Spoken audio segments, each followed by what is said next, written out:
Good morning, guys. Welcome to Power Up 365 on this great Saturday. How are you guys doing? What about speaking about money? Let's speak a bit about money, right?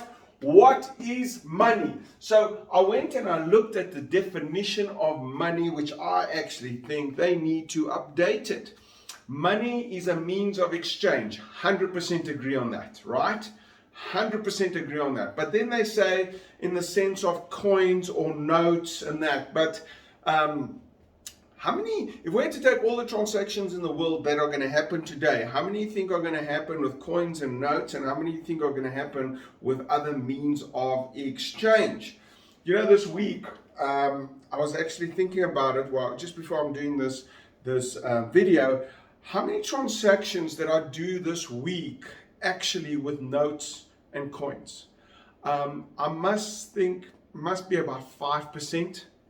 The rest I actually did with my cell phone, right? So I go to the place and I buy all this stuff. So right, there's the means of exchange. I can go and buy milk, I can go buy coffee, I can go buy something, I can put petrol in my car. They are giving me a product or service, right?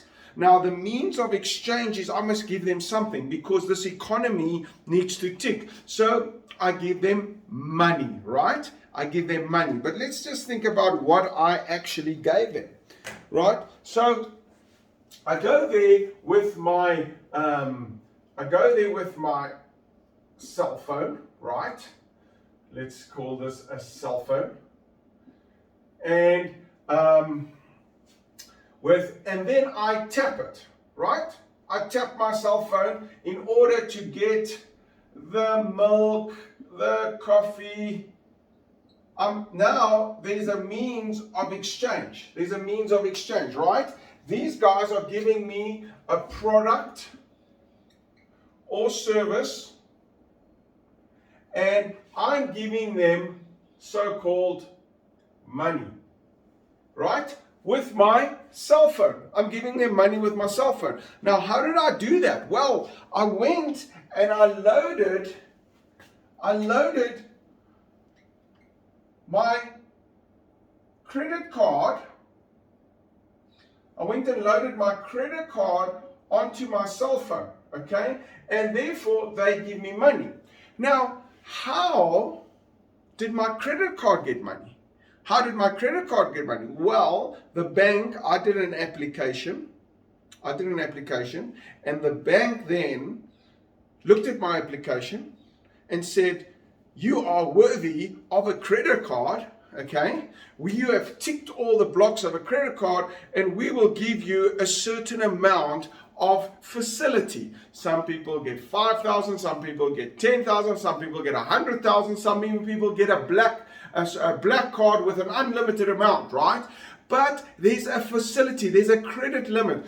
But that credit limit was based on an application. It was based on an application.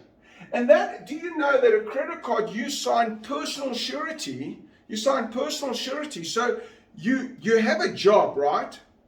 So on this application, they're going to say, how can you pay this credit card?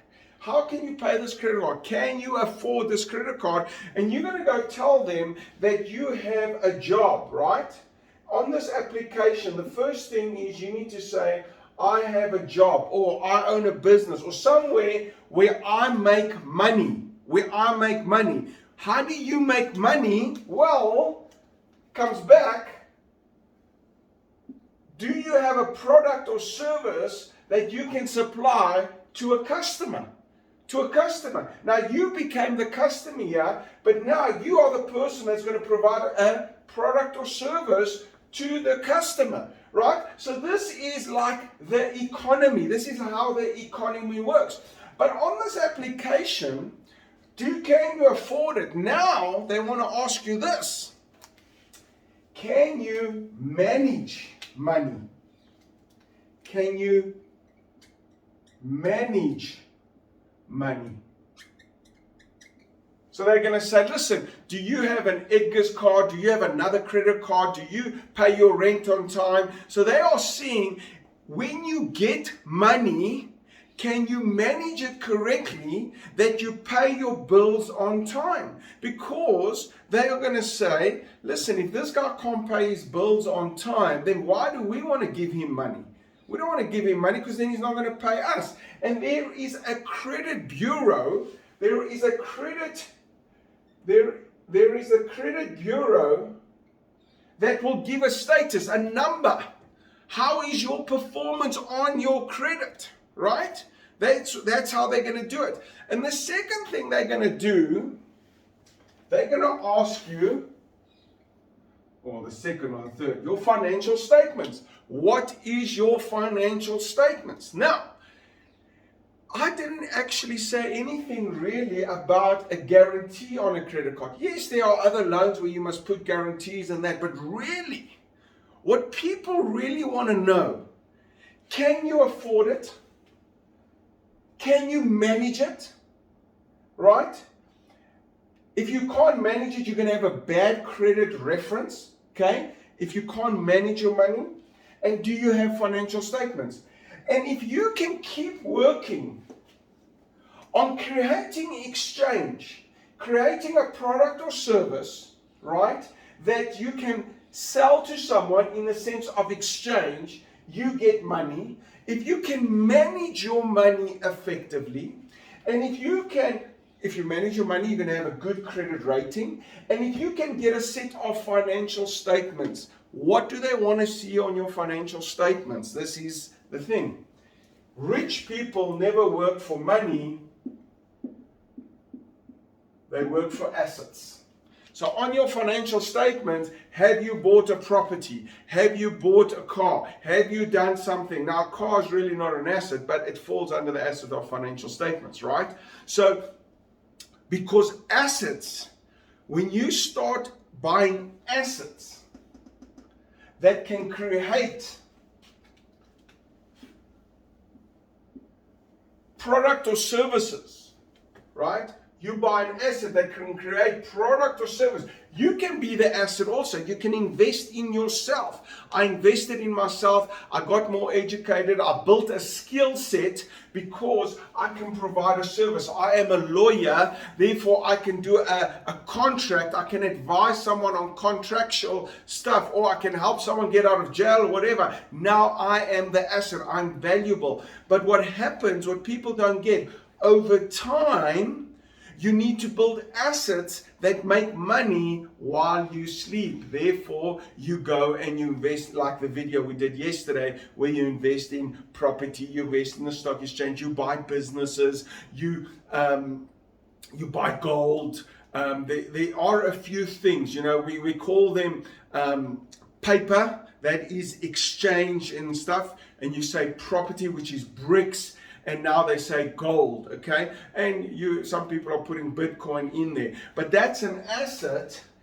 But my philosophy is the asset must provide an exchange of services. I like the one of a cell phone. A cell phone is the asset. They went and made the asset.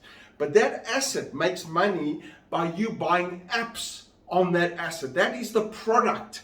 So they got that, but that app is also an asset because it provides goods and services. But what happens is when you buy that app, you're putting your credit card in, and there is exchange. There is exchange. So just understand a little bit. I hope I can plant a seed on how this economy works. And what fascinates me the most is money is not real. Money is just a means of exchange, but money is not real. I got certain facility on my credit card because I have a job, because I can manage my money effectively, because I've got a good credit rating, and because I have a set of financial statements. That's why they gave me money. Okay? So money, people will give you money. If you can do these four things, people will give you money, right? They will go onto a computer and they'll say, here is a piece of plastic, but on this piece of plastic, you can load on your phone, and every time you buy goods and services, you just have to show them this piece of plastic, and they will give you the goods or services, okay? Now, in businesses, we can play a bigger game. I want to buy a car, right? One of my clients bought a car last week. What did we have to give the bank? We had to give the bank a set of financial statements. They had to give the bank their bank statements and that to see, do they have RDs? Are they managing their money effectively? And all what they did was, they gave their financial statements, they proved that they can manage their money effectively, and they got a R500,000 car. A R500,000 car. He went there and he drove it. There was a few pieces of papers, gave it to the bank, and he got a R500,000 car. I mean, guys, you got to understand money. You got to understand how it works. Money actually is not real, right? It's not real. How you conduct yourself, what job you have, what your means of exchange, that makes you money in order to do an exchange. When I say money is not real, I mean those coins and those notes, it's not real. I really need you guys to understand this. Thank you very much, guys. This is John Iliadis. Have a great Sunday. I hope this puts some food for thought. Thank you very much. Have a great week. Cheers. Bye.